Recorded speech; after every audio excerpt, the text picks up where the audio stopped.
Hello, we're going to learn to play bar chords today.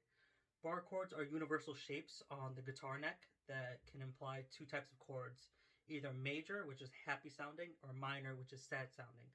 For example, this is A major, a little joyful and happy, and this is A minor, a little more sad, a little more eerie sounding.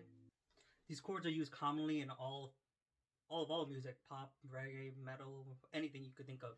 So the basic shape for this universal shape is it's called a bar chord for a reason because you're barring all the strings. So for example, if you take your index finger, let's take the fifth fret for example. So 1, 2, 3, 4, 5. If we use this index finger, plant it all the way down where it's squeezing against the strings, and we hit the strings, that's a bar.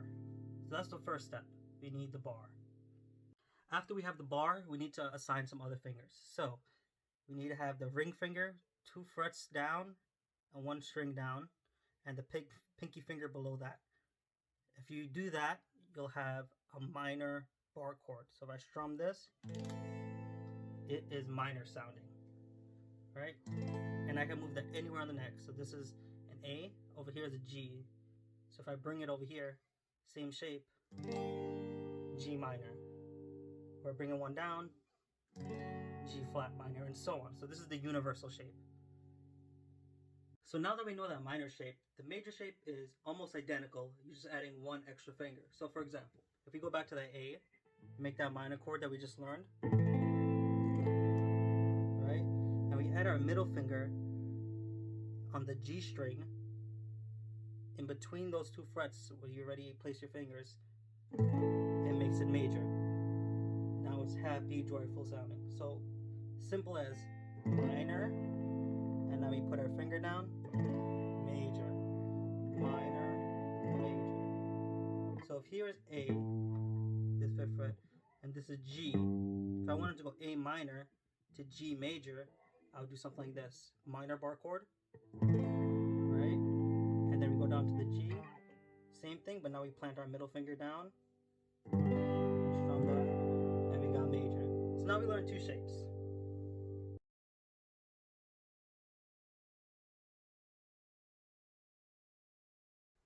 So you said you're struggling with putting that bar down, which is very hard if you're not used to doing it. It's a very, very plateau technique that people either struggle with for many, many months, and then they eventually get it through muscle memory, and you know, your hand just knows where to go and how much pressure to apply on the fret. So if you go back to that minor bar chord, if you're back here, right, this finger, the index finger, is putting all that strength down. But if you're just starting off, it might not have that ability to press down on the fret with that much strength. So what you can do is you can use this middle finger and place it on top of the index finger to give it some support as an extra strength, just to make it stronger. This applies going to the minor chord, and when you do the major chord, you eventually need that middle finger to place down on the G string. Great, so now we learned major and minor bar chord shapes, but let's try them out in practice. So let's try the chords A minor, G major, and F major. The root notes are A is on the 5th fret, right here, G is on the 3rd fret, F is on the 1st fret. Knowing that, we want minor, major, major, A minor, G major, F major. So using what we learned just now, we can apply A minor right here, G major, and then F major. Right? Those are just the chords I picked, but this can be applied anywhere across the neck. So if we say we just going up by major chords.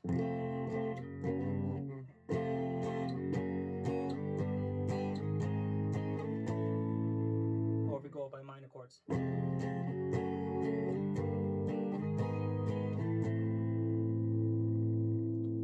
So it's very usable, it's very accessible to any type of player.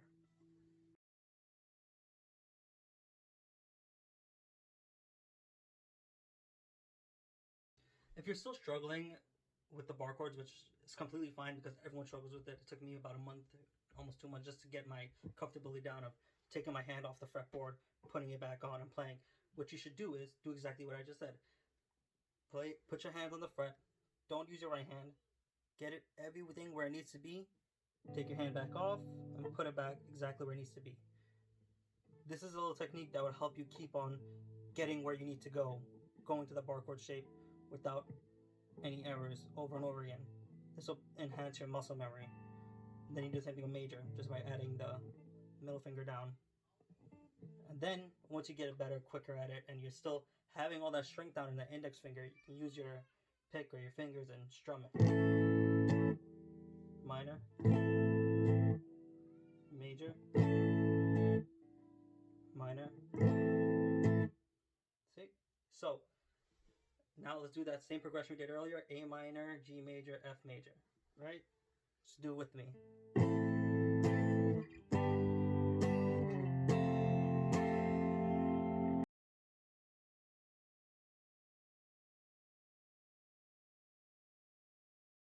So I noticed in your playing that I'm hearing a lot of buzzing through your bar chords. So that happens when you're not applying pressure through all the frets when you're doing your bar. So for example, if I'm not playing it properly, well, first let me show if I'm playing properly. If I'm playing properly, everything's fretted nice and tight, and I'm hitting it, I'll hear every single string. Everything rang out. Now, let's do the same thing, but letting go of the higher strings.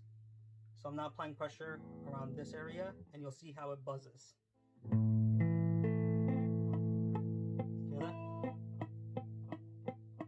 That's not what we want. But this is hard, and this is common when you're beginning. So if I use my middle finger, just really tighten it down, you'll hear the note ring out, and that's what we're going for. The ringed out note, not the muted. Lastly, the one thing I try to help my students out who are learning bar chords is to do this from the 12th fret all the way down to the 1st fret. The 1st fret here, the 12th fret's here. The higher you go up, the easier it gets because of the slack of the guitar string. When you're closer to the nut right here, it's a little more tight, so it's harder. So I'd say start from the 12th fret and work your way down. So like this. It's getting a little tighter, but you'll get used to it. Alright, and then you go back up with major.